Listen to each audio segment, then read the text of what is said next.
சலனம் 123.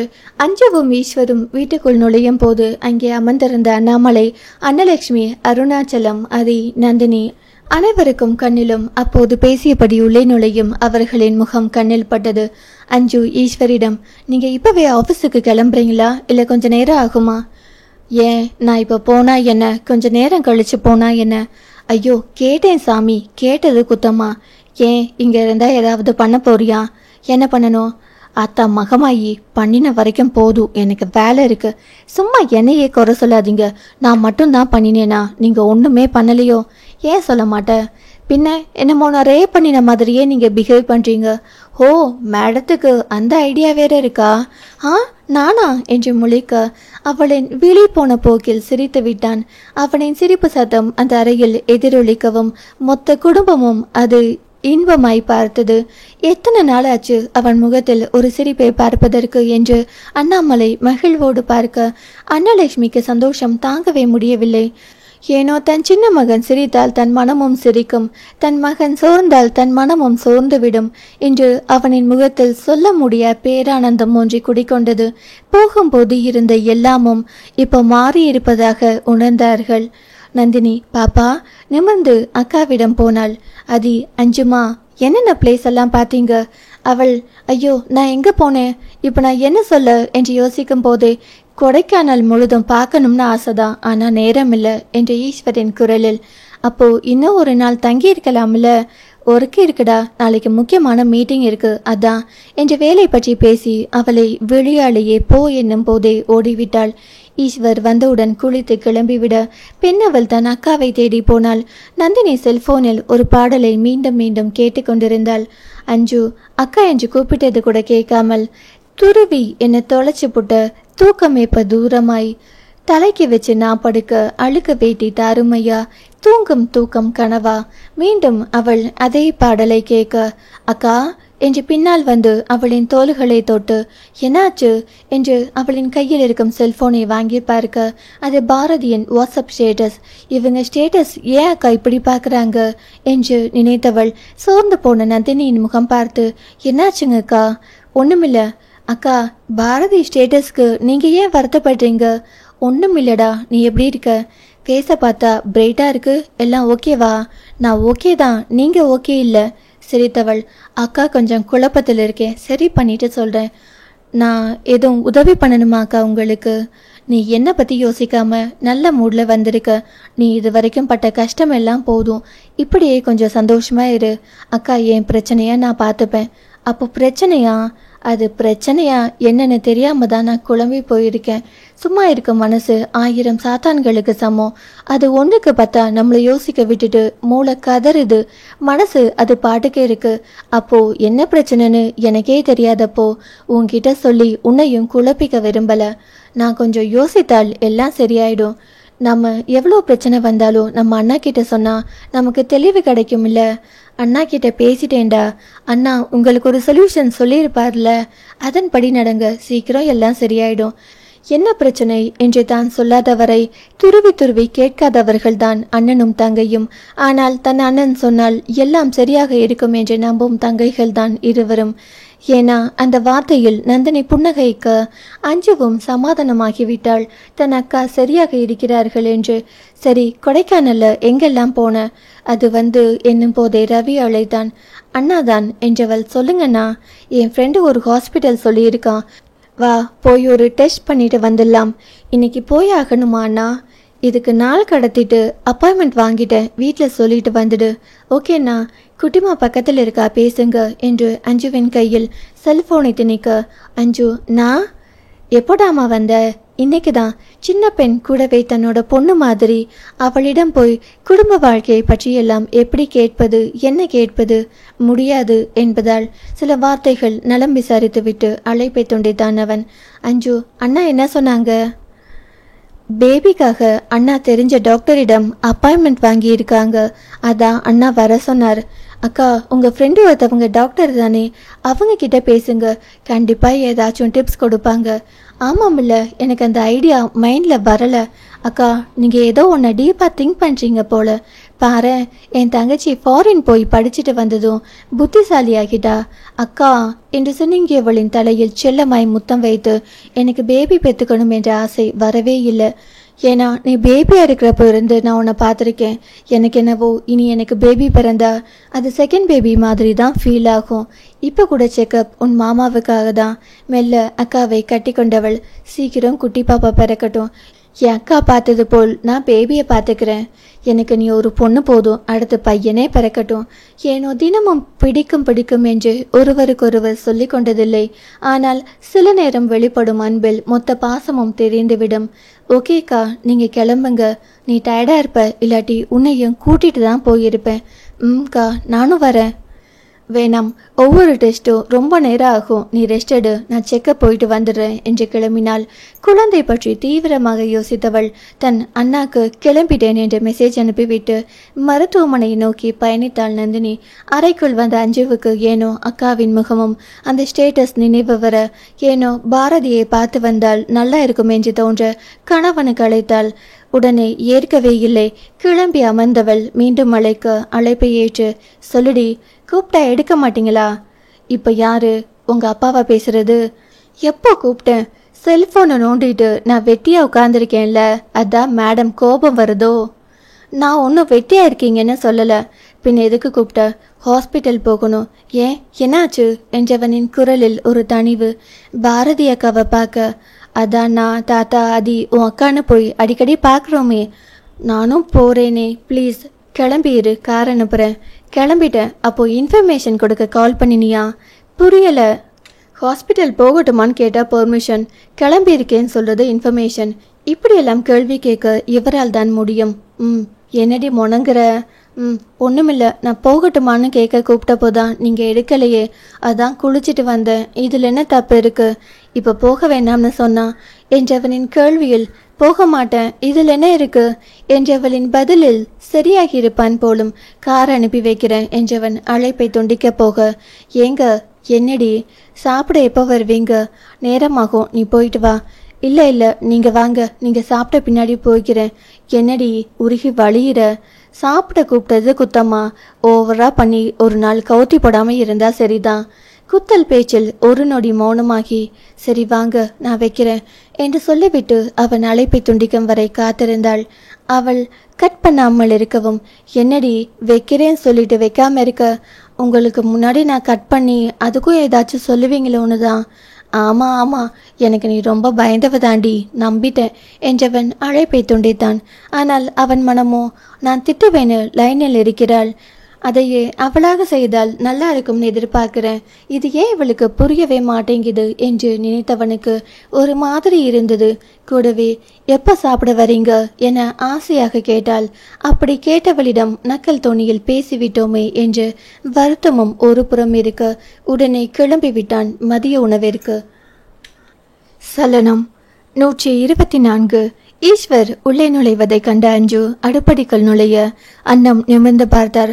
பெண் அவள் மௌனமாக இருக்க, என்னம்மா பசிக்குதா? ஆச்சரியமாய் மாமியாரை நிமிர்ந்து பார்க்க, உன்னதான் பசிக்குதா? இல்லைங்க, அவருக்கு சாப்பாடு எடுத்து வைக்கணும், அதான். வந்துட்டாப்லையா?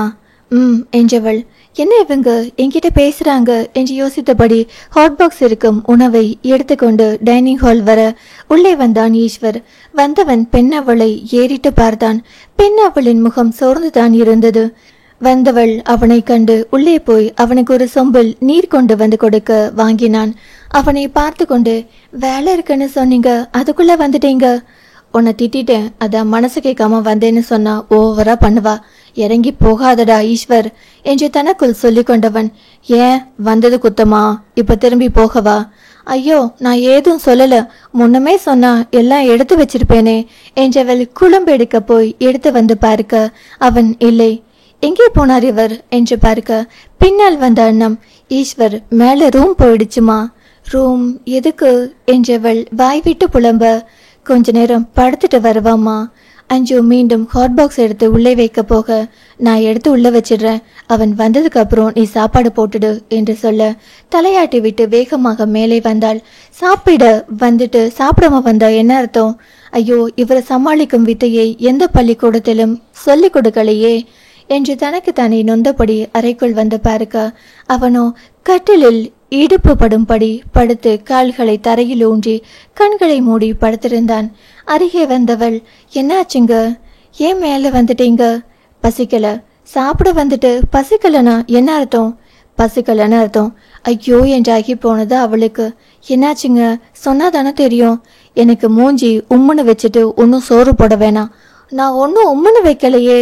உன் மூஞ்சிய போய் கண்ணாடியில பாரு, அது நல்லா தான் இருக்கு. அத நான் சொல்லணும். ஏன் இப்படி அழிச்சாட்டியம் பண்றீங்க? வாங்க சாப்பிடலாம். அவனோ மார்பின் குறுக்கே கைகளை கட்டி, பசிக்கல. கடவுளே, இவரை எப்படி சமாளித்து இந்த வாழ்க்கையை ஓட்ட போறேனோ என்று நினைத்து அவன் அருகே குனிந்து அவனின் கையை பிடித்தெழுக்க, அசைக்க முடியுமா தேக்கு மரத்தை? முடியாமல் முயன்று மீண்டும் இழுத்து முடியாமல் அவனின் மேலே விழுந்தாள். பஞ்சனை மீனி மேலே பட்டதும் ஆண்மை விழித்து கொள்ள பகல் நேர மோகத்தை இருவரையும் சுட்டது. இலக்கணங்கள் மீறப்படுவது காதலில் அழகுதான். என்னடி, இதுக்குதான் சாப்பிட வாங்கன்னு கூப்பிட்டியா?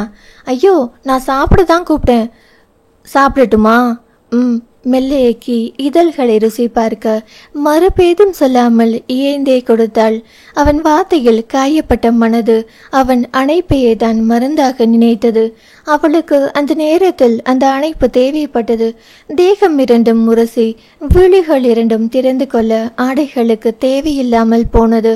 கூடல் என்னவோ தினமும் நிகழ்வதுதான். ஆனால் சலிப்பு தட்டாத தீண்டல்களும் புது வகை தேடல்களிலும் கூட காதல் உண்டுதான் போலும்.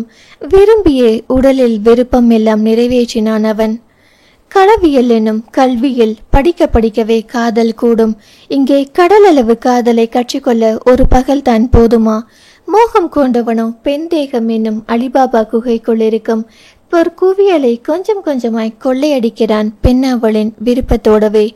எல்லாம் முடிந்து அவன் மார்பில் உறங்கியே விட்டாள். கண் விழித்து பார்க்கும்போது அவன் அணைப்பில். ஆனால் அவன் உறங்காமல் விழித்திருக்க, ஏன் எழுப்பியிருக்க வேண்டியதானே? தூங்கிட்டு இருந்த. அச்சோ, உங்களுக்கு பசிக்குமே. பசிக்குது, சாரி. போய் ட்ரெஸ் மாத்திட்டு வா.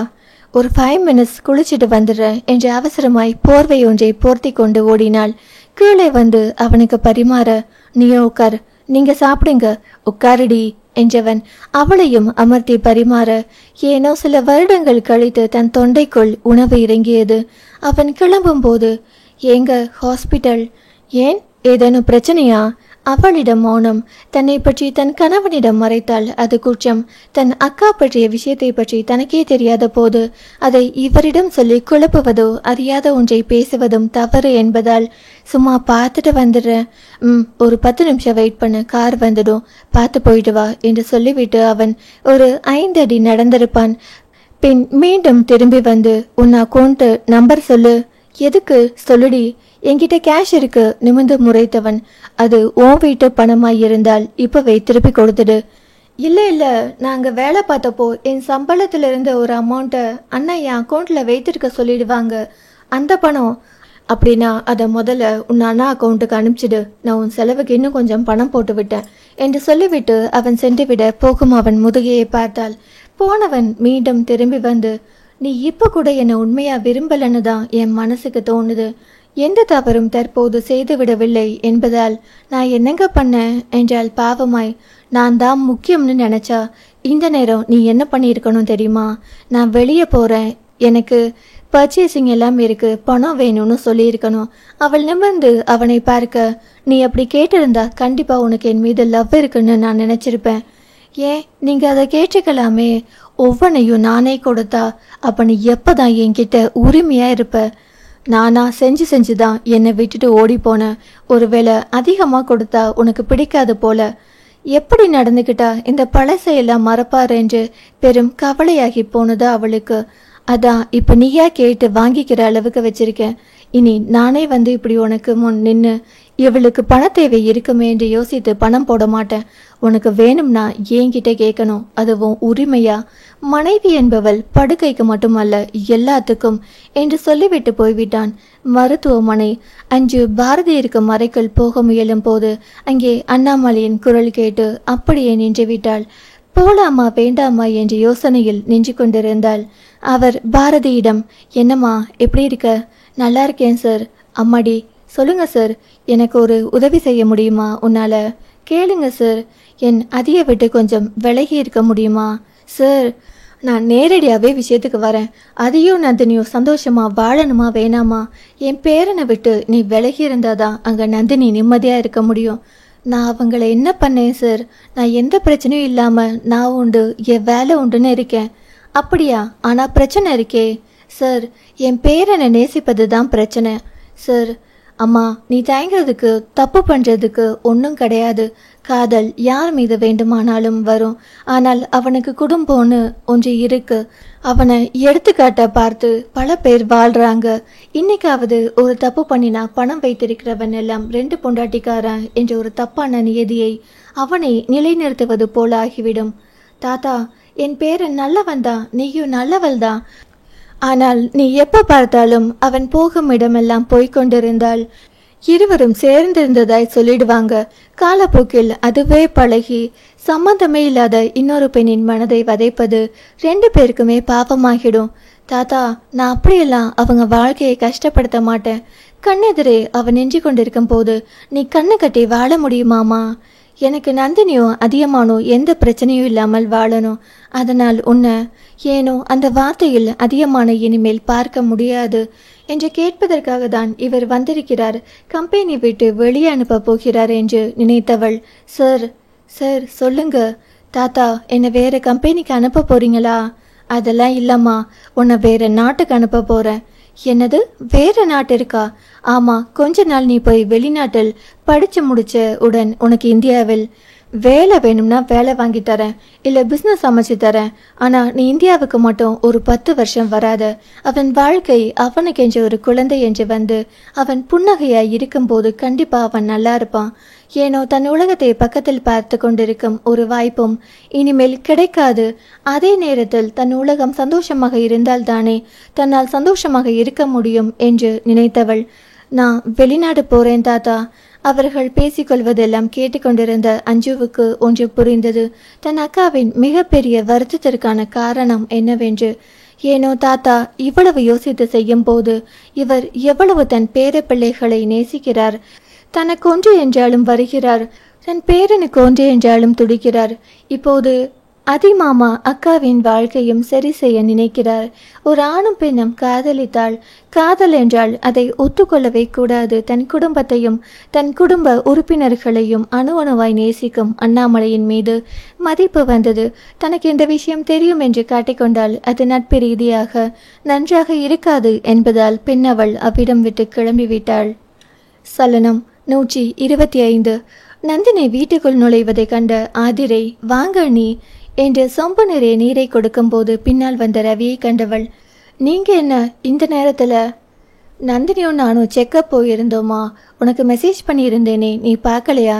இல்லைங்க, நான் செல்லெடுத்தா தீரன் குட்டியும் ஒரே இடம், அதனால நான் செல்போன் மறைத்து வச்சுட்டு தம்பி கூட விளையாடிட்டு இருந்தேன்.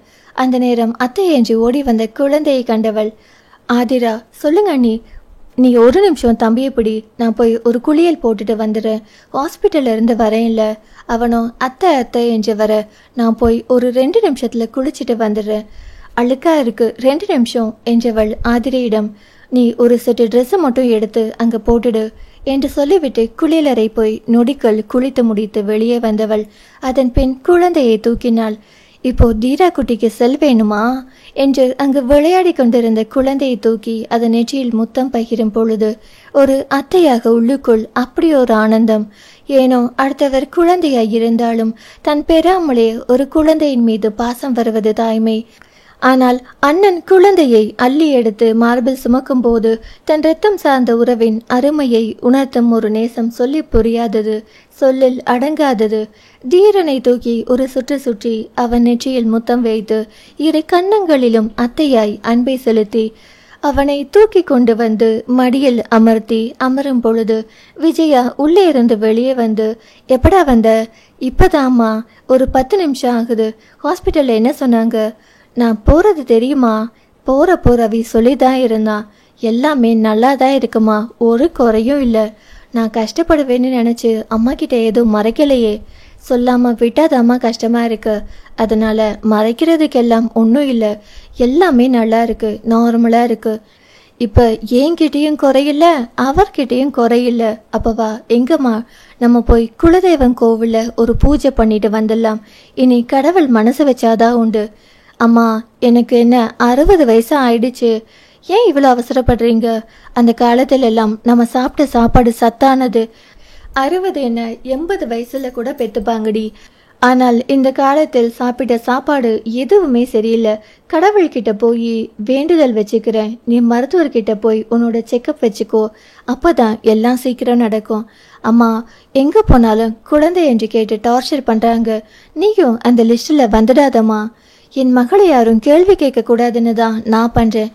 நிறைய கோவிலுக்கு வேண்டுதல் வச்சா பிறக்கும். வா, போயிட்டு வந்துடலாம். ரவி, அம்மா கொஞ்ச நேரம் அவளை ஃப்ரீயாக விடுங்கம்மா. ஏன் அவளை நொய்யிங்கிறீங்க? நல்லா இருக்கா, சீக்கிரம் பெத்துப்பா, விடுங்க என்றவன் ஆதிராவிடம், நீ அவளுக்கு காப்பி போட்டு சாப்பிடுவதற்கு ஏதாவது செஞ்சு கொடு. கொஞ்ச நேரம் படுக்கட்டும், அப்புறம் ரிலாக்ஸாக வீட்டுக்கு போகட்டும் என்று சொல்லிவிட்டு, சரிடா தங்கம், அண்ணன் கிளம்புறேன், நீ பார்த்துக்கோ. அண்ணாக்கு ஒரு வேலை இருக்கு, போயிட்டு வந்துடுறேன், நீ இரு. சாயங்காலம் நானே கொண்டு போய் வீட்டில் வந்து விடுறேன். நீ மாப்பிள்ளைக்கிட்ட சொல்லிடு. சரிங்கண்ணா. ஏனோ விஜயா அவளுக்கு தனிமை கொடுத்து அஞ்சுவின் அறையை கிளீன் பண்ண போக, நந்தினி எங்கம்மா போறீங்க? உங்க தங்கச்சி போனதுக்கு அப்புறம் அவளோட பீரோவை கிளீன் பண்ணவே இல்லை, அதான் அடுக்கி வைக்கிறேன், நீ கொஞ்ச நேரம் படு. சற்று நேரத்தில் அவளுக்கு காப்பி போட்டு எடுத்து வந்த ஆதிரை, இந்தாங்கண்ணி கரும்பு சக்கரை காப்பி. தேங்க்ஸ் ஆதிரா. நான் கண்ட நேரத்தில் காப்பி எல்லாம் குடிக்கிறதில்ல, ஆனால் நீ போட்டு தரதால தான் வாங்கிக்கிறேன். ஏன் நீ உங்களுக்கு காப்பி பிடிக்கும் தானே? காப்பி ரொம்ப பிடிக்கும், ஆனால் எதுவுமே அதிகமாக சாப்பிட்டா மறந்து தானே. இப்பெல்லாம் நான் சாப்பிட்ற சாப்பாட்டில் உடம்புக்கு எது நல்லது எது கெட்டதுன்னு பிரித்து தான் பார்க்குறேன். ஆனால் இதெல்லாம் என் அத்தை அதான் உங்கள் அம்மா கிட்ட தான் கற்றுக்கிட்டேன். அவங்க தான் எனக்கு சொல்லி கொடுத்தாங்க. எனக்கும் காப்பி குடிக்கிற பழக்கம் எல்லாம் இல்லை. நீ உங்களுக்கு பிடிக்குமேனு தான் போட்டேன். அதானே, நீயும் என் அத்தை கிட்ட தானே கற்றுக்கிட்ட? இல்லை, எனக்கு எங்கள் பாட்டி சொல்லி கொடுத்துருக்காங்க. நீ நமக்கு பிடிச்சதை கொஞ்சமாச்சும் அப்பப்போ சாப்பிட்ணும். நாளைக்கு திடீர்னு செத்து போயிட்டோம்னா நம்ம என்ன டேஸ்ட்டு சாப்பிட்ணுன்னு நினச்சோமோ அதெல்லாம் கிடைக்காமலே போயிட்டா. அதை நான் எதுவுமே ஒரு தடவை டேஸ்ட் பண்ணிவிட்டு அது நமக்கு கெடுதல் என்றால் விட்டுடணும்னு சொல்லியிருக்காங்க. நான் ஒரு காப்பி பைத்தியம். காப்பி குடிக்கணும்னு தோன்றப்பெல்லாம் கருப்பட்டு காப்பி குடிப்போம். எப்போ பாரு காப்பி போட்டு குடிப்பதை பார்த்த என் பாட்டி, எதுவுமே அதிகமாக போனால் உடம்புக்கு விஷம்னு ஒரு தரம் என்னை கூப்பிட்டு சொன்னாங்க. ஆனால் காப்பி குடிக்கணும்னு என் மனசுக்கு தோணினாலே வேகமாக பாட்டியை நினச்சிப்பேன். அப்புறம் காப்பி டீ எல்லாம் அதிகமாக எடுத்துக்க மாட்டேன் அண்ணி. ஆமாம் ஆதிரா, அந்த காலத்தில் எல்லாரும் வீட்டில் சமைச்சாங்க, எல்லாத்தையும் அளவாக பயன்படுத்தினாங்க. அதிகமாக எல்லாமே கையால் சமைச்சாங்க, அம்மியில் அரைச்சாங்க, மருந்தில்லாத காய்கறிகள் சாப்பிட்டாங்க, நவதானியங்கள் சாப்பிட்டாங்க. முக்கியமாக அரிசி சோறு வாரத்துக்கு ஒரு முறை சாப்பிட்டாங்க, அதையும் வாழை இலையில் போட்டு சாப்பிட்டாங்க. அதான் அந்த தலைமுறையின் ஆயுட்காலம் 100 வரைக்கும் இருந்திருக்கு. இப்போ நம்ம வளர வளர மனிதர்களின் ஆயுள் 80 முடிஞ்சு போச்சு. அதுவும் குறுகி இப்போ 60 எல்லாம் முடியுது. அதுவும் கொரோனா காலத்திற்கு பின்னர் சிறிய வருடமாக கொஞ்சம் வயசு, அதாவது 42 45 வயசுலேயே பல பேரோட மரணத்தை கேட்குறோம், பார்க்குறோம். ஆமா நீ, அது எல்லாத்துக்குமே காரணம் துரித உணவுகளை விரும்பி சாப்பிட்டு நம்ம இளமையை கெடுத்து ஆயுளையும் முடிச்சுக்கிறோம். அதனால்தான் நாங்கள் வீட்டில் சமைச்சு சாப்பிட்றோம். ஹோட்டல் உணவு எப்போவாச்சு தான். அங்கே நம்ம வீட்டிலும் இதே தான். உணவே மருந்துங்கிற விஷயத்த அத்தை ஃபாலோ பண்ணுறாங்க. எங்கள் அம்மா பாட்டி என்ன சொல்லி கொடுத்தாங்களோ அதை அப்படியே ஃபாலோ பண்ணுவாங்க. அதை நானும் இப்போ ஃபாலோ பண்ணுறேன். அது இருக்கட்டும், உங்களுக்கு ஹாஸ்பிட்டலில் என்ன சொன்னாங்க? எல்லாமே நல்லா இருக்குடா, மறைக்க ஒன்றும் இல்லை. அண்ணி, நான் சின்ன பொண்ணு தான், நான் சொல்கிறேன், என்ன தப்பாக நினச்சிக்க மாட்டீங்களே? நீ சொல்கிறத நான் ஏன் தப்பாக நினச்சிக்க போகிறேன்? நீங்களும் அண்ணாவோ கொஞ்சம் ஹனிமூன் மாதிரி எங்கேயாச்சும் குளிர் பிரதேசத்துக்கு போயிட்டு வாங்க. மேக்சிமம் அண்ணா வேலைன்னு அந்த எண்ணத்தை எல்லாம் தவிர்த்து விட்டு கொஞ்சம் ரிலாக்ஸாக உங்களுக்கான நேரத்தில் ஒரு அறைக்குள்ளேயே செலவிடுங்க. கண்டிப்பாக திரும்பி வந்த பின் சந்தோஷமான விஷயம் கிடைக்கும். அதுக்கு முன்னாடி உங்களுக்கு டாக்டர் ஃப்ரெண்ட்ஸ் யாராவது இருந்தா கொஞ்சம் டீட்டெயிலாக சில விஷயங்களை கேட்டுட்டு போங்க. நானே MBA படிச்சிருக்கேன், நான் ஏன் என் டாக்டர் ஃப்ரெண்டு கிட்ட கேட்கணும்? அப்புறம் இதை தான் அஞ்சுவும் சொன்னான். அண்ணி, எல்லாருக்கும் எல்லா விஷயங்களும் தெரிஞ்சிருக்கணும்னு அவசியம் இல்லையே. MBA படிச்சிருந்தாலும் உங்களுக்கும் தெரியாத விஷயங்கள் சில இருக்கும். அதை நீங்கள் உங்கள் டாக்டர் ஃப்ரெண்டு கிட்ட பேசினா அவங்களே உங்களுக்கு சொல்லி தருவாங்க. இல்ல யூடியூப் பாருங்க. யாரோ ஒருத்தவங்க கிட்ட நான் என் அந்தரங்கத்தை பேசுறதை விட உன்கிட்டயே பேசிடுவேன். நீ என்னதான் சொல்ல வர? நீ என் உரிமையான அண்ணன் பொண்டாட்டி. நீ எனக்கு சொல்லி தருவதால் நீயும் ஒன்று குறைஞ்சு போயிட மாட்ட. நீயே சொல்லு. என்னதான் நீங்களும் அண்ணாவும் பிஸ்னஸ் உமன்னு இருந்தாலும் உங்களுக்குன்னு இரவில் எத்தனை நிமிஷம் எடுத்துக்கிறீங்க? Weekly 2 times. எவ்வளோ நேரம்? 25 minutes. அதெல்லாம் ஒரு காதல் கணவனுக்கும் மனைவிக்கும் பத்தாத நீ. புரியலை. கட்டில் அது படுக்கைக்கு மட்டுமான பிளேஸ் இல்லை, பின்ன அது நம்ம மனசுக்கும் மூளைக்குமான பிளேஸ். நான் இல்லைன்னு சொல்லலையா ஆதிரா? அண்ணி, அங்கே நமக்கான நேரங்களை ஒரு 25 நிமிஷத்துக்குள்ளே அடக்கிட முடியுமா? அப்புறம் லேட்டாக தூங்கி லேட்டாக எந்திரிக்க முடியுமா ஆதிரா? அப்போ இரவில் சீக்கிரம் பெட்ரூம் போங்க அண்ணி. உங்களுக்கான நேரத்தை அதிகமாக எடுத்துட்டு காலையில் சீக்கிரம் எழுந்துருங்க. முக்கியமாக அந்த நேரம் உங்கள் மனசில் இருக்கும் காதலை எல்லாம் வெளிப்படுத்தலாம். இதுக்கப்புறம் நீங்கள் பார்த்துப்பீங்கன்னு நினைக்கிறேன் என்று சொல்லிவிட்டு அவளை படுக்க சொல்லிவிட்டு போய்விட்டாள். ஏனோ பெண் அவள் செல்போனை எடுத்து அவள் சொல்ல வந்ததை போட்டு பார்க்கும் போதுதான் தான் செய்த பிள்ளைகள் எல்லாம் புரிந்தது. ஹார்மோன்களின் பசிக்கு அவ்வப்போது யானை பசிக்கு சோளப்பொரியை தூவுவது போல ஏனோ தானோ என்று இருந்திருக்கிறோமோ. இனிமேல் அதியிடம் கேட்டு அதிக்கு பிடித்த மாதிரியும் நடந்து கொள்ளணும் என்று தீர்மானம் செய்துவிட்டு படுக்கும்போது ஏனோ எப்பொழுதும் விட என்று நிம்மதியான உறக்கமே வந்தது. அஞ்சுவின் பீரோவை சுத்தம் செய்த விஜயா மகளுக்கு அழைத்து, என்னடி பீரோக்குள் ஒரு பெட்டிக்குள் என்னென்னவோ வச்சிருக்க? ஐயோ அம்மா, அதெல்லாம் எடுக்க வேணாம். அந்த அட்டை பாக்ஸுக்குள் என்னடி வச்சிருக்க? அது எதுக்கு உங்களுக்கு? சும்மா இடத்த அடைச்சிட்டு உன் பீரோ எல்லாம் பழைய துணி பொருள் இருக்கு, அதையெல்லாம் கிளீன் செய்துட்டு அதில் உன் அப்பா ட்ரெஸ் வைக்கலாம்னு நினைக்கிறேன். அம்மா, அந்த அட்டை பாக்ஸ் வைங்க, நான் வரும்போது வாங்கிக்கிறேன். ஆமா, நீங்க வந்துட்டு கெந்துட போற என்று அம்மாவின் முனங்கள் கேட்டுதான் தன் கணவன் சொன்னது நினைவுக்கு வந்தது. அப்புறம் போக மாட்டோமோ என்று நினைத்தவள், அதை நீங்க வரும்போது கொண்டு வந்துடுங்க. அவ்வளவு முக்கியமானது இந்த பாக்ஸுக்குள்ள இருக்கா? என்னன்னு பார்க்க வாடி. ஐயோ அம்மா, நீங்க அதை திறந்து பார்க்காம அப்படியே வைங்க. இல்லை, நீங்க வரும்போது கொண்டு வாங்க. சரி சரி, உன் அக்கா வந்திருக்கா, வரும்போது கொடுத்து விடுறேன். சரிம்மா என்றவள் அழைப்பை துண்டித்தாள். சலனம் 126.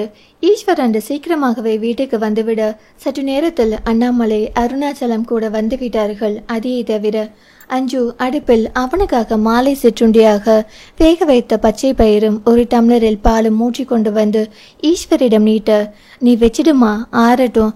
அவள் மேசையில் வைக்கும்போது நந்தினி வருவதை கண்டதும் தனது அக்காவுக்கும் பாலும் பயிரும் எடுத்து கொண்டு வந்தாள். உள்ளே வந்த நந்தினி தன் கையோடு கொண்டு வந்த ஒரு அட்டை பாக்ஸை கொடுத்து, இதை அம்மா உன்கிட்ட கொடுக்க சொன்னாங்க.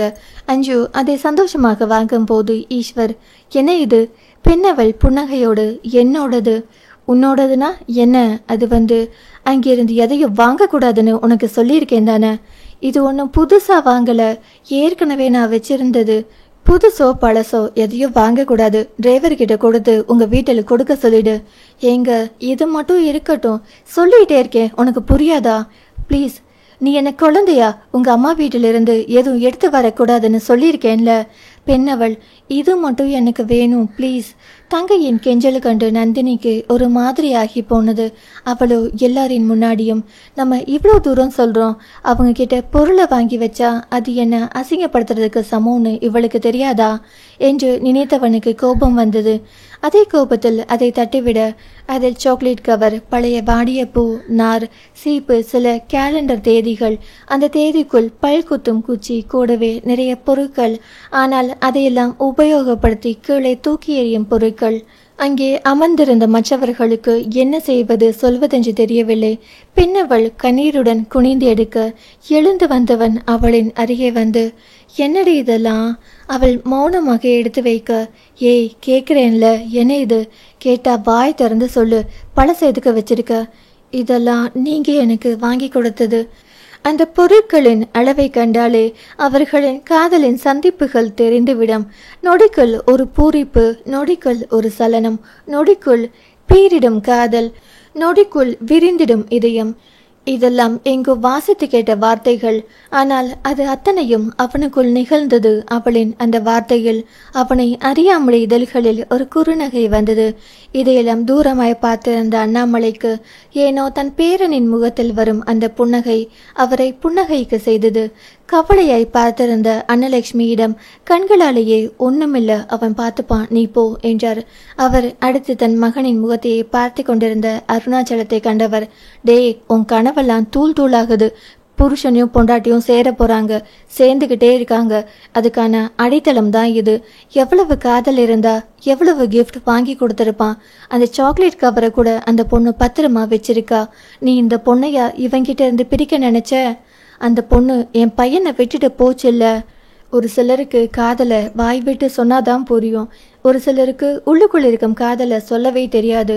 உன்னை அம்மா மாதிரி கடைசி வர மனசுக்குள் உன்னை வச்சுக்கிட்டு நானே தேடி கண்டுபிடிக்கணும்னு நினைச்சாலே தவிர வாய் விட்டு எனக்கு இது வேணும் இது பிடிக்கும்னு சொல்லாமலே செத்து போயிட்டா.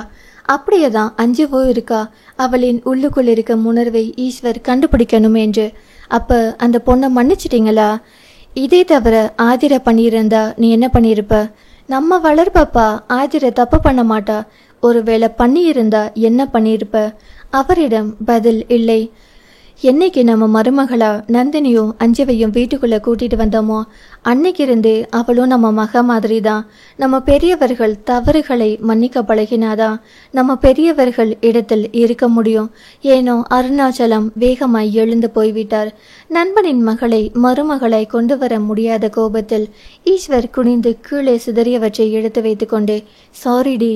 அவள் மௌனமாக இருக்க அவளை நெற்றியில் முத்தம் வைத்தான். ஐயோ, எல்லாரும் இருக்காங்க என்று அவள் பதற, எல்லாரின் முன்னாடியும் தானே இது தட்டுன, அப்போ எல்லாரின் முன்னாடியும் தானே சாரி கேட்கணும். ஏனோ யாரையும் நிமிர்ந்து பார்க்க தயங்கியவள் வேகமாய் அட்டை பாக்ஸை எடுத்துக்கொண்டு மேலே படிகள் ஏறி அறைக்குள் ஓடிவிட்டாள். யாரும் கண்டுக்காதது போல் இருக்க ஈஸ்வர் அறையை நோக்கி போக, நந்தினி, தாத்தா, அவர் பண்றதெல்லாம் கேட்க மாட்டீங்களா? அது அவனுக்கும் அவன் பொண்டாட்டிக்கும் உள்ள உரிமை அம்மணி. அது அவங்களே பார்த்துப்பாங்க. எல்லாரின் முன்னாடியும் தட்டி விட்டது தப்பில்லையா? அதுல நல்லது தானே நடந்திருக்கு. என்ன நல்லது தாத்தா? என் தங்கச்சி வேகமாய் மேலே ஓடுறாளே, அதை நீங்க பார்க்கலையா? நீ அதை மட்டும் தானே பார்த்த. நான் சொல்றத கொஞ்சம் கேளு. அஞ்சு போன கோபத்தில் ஈஸ்வர் மனதில் எவ்வளவு வெறுப்புகளை சுமந்திருப்பான். ஆனா அஞ்சு சேகரித்து வைத்த பொருளை பார்க்கும்போது அதெல்லாம் காணாமல் போயிடுச்சு. அப்புறம் சாரி எல்லாம் என் பேரன் வாயிலிருந்து அவ்வளவு எளிதாக வராது. இன்னைக்கு வந்திருக்கு, இப்போ பின்னாலேயே போயிருப்பதால் நல்லதுதான் நடக்கும். தங்கை சந்தோஷமாக இருந்தால் போதும். இந்த நேரத்தில் வாய்விட்டு அவளுக்கு எதுவும் பிரச்சனை வந்துவிடக் கூடாது என்று மௌனமாய் அமர்ந்திருந்தவள் மனதில், தாத்தா சொன்ன பின் இப்படியும் இருக்குமோ, அவளுக்கு நல்லது நடந்தால் தனக்கும் நல்லது தானே என்ற எண்ணத்தோடு சாப்பிடு தட்டை கொண்டு வந்து அடுப்படிக்குள் போடும்போது, அன்னலட்சுமி, என் மகன் தட்டி விட்டதை தானே நீ பார்த்த, அதுக்கப்புறம் அவளை கொஞ்சினதை நீ பார்க்கலையா? புரியலாத்த, யார் கொஞ்சனா? என் மகன் தட்டி விட்டது தப்புன்னு உணர்ந்து உன் தங்கச்சியின் நெற்றியில் முத்தம் வச்சாப்பிலேயே அதை நீ பார்க்கலையா? அப்படியா? நான் பார்க்கலங்கத்த எனும் போதே நந்தினி முகம் பிரகாசமாக்கி விட்டது. எல்லாம் ஓகே தான் போல அவங்களுக்குள். ஆமா, கொடைக்கானல் போயிட்டு வந்ததுக்கு அப்புறம் 2 பேரும் நல்லாதான் இருக்காங்க. நீ அவங்கள பற்றி கவலைப்படுவதை விட்டுட்டு உன்னை பார்த்துக்கோ. என் தங்கச்சி மேல இருந்த கோபம் எல்லாம் போயிடுச்சாத்த.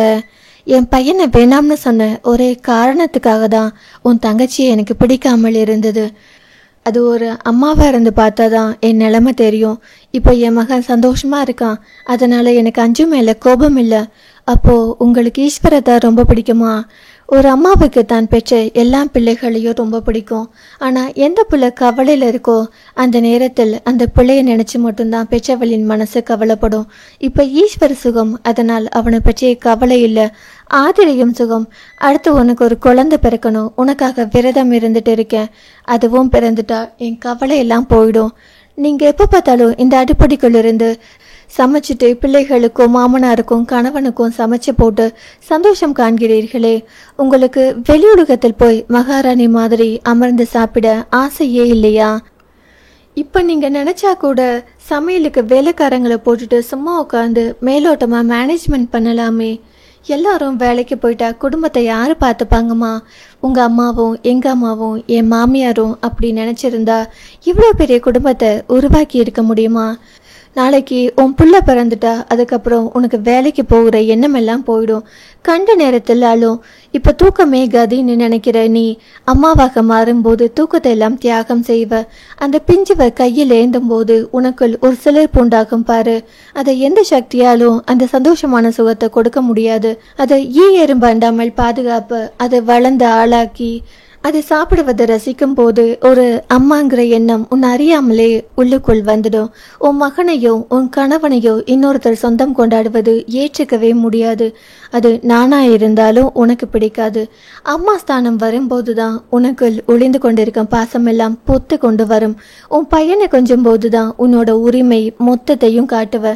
அந்த சந்தோஷத்தை நீ சீக்கிரம் அனுபவிக்கணும். உனக்குள் வரணும்னு தான் நான் முருகனுக்கு விரதம் இருக்கேன். ஏனோ ஒரு காலத்தில் சினிமாக்களில் வரும் வில்லி மாமியாரை போல் தெரிந்தவர் இன்று அம்மா ஸ்தானத்தில் தெரிவதால் பெண்ணுக்கு கண்கள் கொஞ்சம் கலங்கியது. யாரையும் எளிதில் இப்படிப்பட்டவர் என்று ஒரு முத்திரையை குத்திவிட முடியாது போலும். சூழ்நிலைகளுக்கு ஏற்றவாறு மனிதர்களின் மனங்களும் மாறும் என்ற பாடத்தை கற்றுக்கொண்டாள் அவள். அப்புறம் நீ ஹாஸ்பிட்டல் போறேன்னு சொல்லிட்டு போனியே, என்ன ஆச்சுமா? எல்லாமே ஓகே தான் அத்தை. இந்த வேலை வெட்டியெல்லாம் கொஞ்ச நாளைக்கு மூட்டை கட்டி வச்சுட்டு நீயும் அதையும் எங்கேயாவது வெளியூர் போயிட்டு வரீங்களா? அத்தை, இந்த நேரத்தில் எப்படிங்க அத்தை? ஏன் ஹாஸ்பிட்டலில் அந்த பொண்ணு வேற இருக்குல்ல, அந்த பொண்ணை பார்த்துக்கிறதுக்கு ஆளா இல்லை? நீ முதல்ல உன் வாழ்க்கையை பாரு. அந்த பொண்ணை நாங்கள் இத்தனை பேர் இருக்கோம்ல, மாற்றி மாற்றி பார்த்துப்போம். எத்தனை பேர் இருந்தாலும் அதிசார்பில் நான் போய் பார்க்குற மாதிரி வராதுல. அன்னலட்சுமி மருமகளையே பார்த்தார். ஏனுங்கத்த, உன்னை முதலில் பார்க்கும்போது நீ பேசுவது எல்லாமே பார்த்து முதலில் எல்லாம் கொஞ்சம் அடங்காத பொண்ணுன்னு நினச்சேன். ஆனால் உருவத்துக்கும் செயலுக்கும் மனதுக்கும் சம்மந்தம் இல்லை. யாரையும் அப்படி நினைக்கக்கூடாதுன்னு கற்றுக் கொடுத்துருக்க எனக்கு நீ. ஏனோ முதல் முறையாய் அவரின் அருகே போய் அவரை கட்டிக்கொள்ள நினைத்து திடீரென்று அப்படி செய்தால் அது நாடகத்தனமாய் இருக்கும் என்பதால் அதை மறைத்து கொண்டு, சாரிங்கத்த, ஏன் உங்களையும் நான் இதுக்கு முன்னாடி தப்பாக தான் புரிஞ்சுக்கிட்டேன். இன்னைக்கு தான் உங்களின் மனமும் எனக்கு புரிந்தது. நீ ரொம்ப தங்கமான பொண்ணு என்றார் மருமகளின் முகத்தையே பார்த்து. ஏனுங்கத்த அப்படி சொல்றீங்க? ஒரு பொண்ணு உன் புருஷனுக்காக உயிரையை கொடுக்கிறாள்னா கண்டிப்பா அந்த புள்ள மனசுக்குள் உன் புருஷனை பற்றிய நினைப்பில்லாமல் இருக்காது. இந்த காலத்தில் கட்டிய புருஷனுக்கு இவ்வளவு செய்வார்களா என்னன்னு தெரியாது. ஆனா அப்படி இருந்தும் அந்த பொண்ணை போய் இப்படி கவனிச்சுக்கிறியே, அதான் கேட்டேன். அடுப்படிக்குள்ளே சுற்றி தெரியும் ஒரு பெண்மணி ஒரு பெண்ணின் மனதை புரிந்து கொள்ளும் அளவிற்கு அறிவாளி என்று அறிந்தவள் மனதுக்குள் என்றும் அன்னலட்சுமி பற்றிய எண்ணம் உருவாக்கி கொண்டே இருந்தது. நம்மால ஒரு பொண்ணுக்கு அப்படி நடந்ததுக்கு அப்புறம் எப்படிங்க விட்டுட்டு வர முடியாத? அதிக்கு நடக்க வேண்டிய ஒன்றை அந்த நேரத்தில் தடுத்து அவரை காப்பாற்றியதால் என்னவோ எனக்கு அந்த பொண்ணு மேல மரியாதையும் பாசமும் வந்திருக்கத்த. பெரிய உதவி தான் பண்ணியிருக்க அந்த பொண்ணு, ஒத்துக்கிறேன். அதுக்கு நம்ம பெருசா ஏதாவது பண்ணணும். ஆமாத்த, அவள் கால் சரியானதும் நல்ல வேலை போட்டு கொடுக்கணும் நம்ம கம்பெனியில். அண்ணம் அதெல்லாம் வேணாமா? ஏனுங்கத்த? என்னடா அத்தை இப்படி சொல்றேன்னு என்னை தப்பா நினைச்சுக்காத. அவளின் வாழ்க்கையை சரி பண்ற அளவுக்கு அவளின் தேவையை பூர்த்தி செய்யற அளவுக்கு ஏதாவது பண்ணணும். ஆனா திரும்பியும் அந்த பொண்ணை கூட்டிட்டு வந்து அது என் முன்னாடி நிப்பாட்டி வைக்கிறது நல்லதுக்கு இல்லைன்னு என் மனசு சொல்லுது. அவளோ, அத்தை பாவம் இல்லையா அந்த பொண்ணு? அப்புறம் சாப்பாட்டுக்கு எல்லாம் எங்கே போகும்? நான் என்ன அப்படியேவா விட்டுட்டு வர சொன்னேன்? வேற ஏதாவது பண்ணுங்க, படிக்க வைங்க, வீடு வாங்கி கொடுங்க, அந்த பொண்ணு சொந்தமாக வருமானம் ஈற்ற மாதிரி ஏதாவது செய்து கொடுங்க. ஆனால் உன் வாழ்க்கையை பங்கு போட்டு கொடுத்துடாத, அதை தான் சொல்கிறேன் என்று சொல்லிவிட்டு அன்னலட்சுமி மருமகளின் தோள்களில் லேசாக தட்டி கொடுத்து விட்டு நகர்ந்து கொண்டே, இது நான் உனக்கு மாமியாரா சொல்லலை, ஒரு பொண்ணா சொல்கிறேன். என்னோட மாமியார் எனக்கு இதை மட்டும்தான் சொல்லி கொடுத்தாங்க. எவ்வளவு பணம் வேணும்னாலும் திருப்பி கூட சம்பாதிச்சுக்கலாம். ஆனால் புருஷன் கூட வாழும் வாழ்க்கையும் அது கொடுக்கும் சந்தோஷத்தையும் ஒரு முறை தொலைத்து விட்டால் திரும்பி அதை எடுத்துக்கிறது ரொம்ப கஷ்டம் என்று. அப்புறம் என் மாமியார் என் 3 பிள்ளைகளுக்கும் ஒருத்தனுக்கு ஒருத்தின்னு தான் வாழணுன்ற வாக்கியத்தை சொல்லி கொடுத்து தான் வளர்த்துருக்காங்க. ஆனால் வாய்ப்புகள் கிடைக்காதவரை எல்லாரும் இங்கே ராமன் தான் என்ற வாக்கியத்தை நம்ம மனசில் வச்சுக்கணும், சரியா என்றவர் சொல்லிவிட்டு போக பெண்ணவள் பெரும் சிந்தனையோடு அறைக்குள் வந்தாள். ஈஸ்வர் தன் அறைக்குள் வந்தான். பெண்ணவள் முதுகு காட்டிக்கொண்டு அமர்ந்திருந்தாள் கட்டிலில். அவனோ அமர்ந்திருந்த அஞ்சுவின் அருகே வந்து அவளை தூக்கி இறுக்கி கொண்டு காதுகளில் சாரிடி என்றான். நீண்ட வருடங்கள் கழித்து ஒரு சந்தோஷமான நிகழ்வு. கணவன் தன்னை கைகளில் ஏந்திய தருணத்தை நிஜமா என்று நம்ப முடியாமல் அவனின் கைகளில் மிதந்து கொண்டிருந்தாள் அவள்.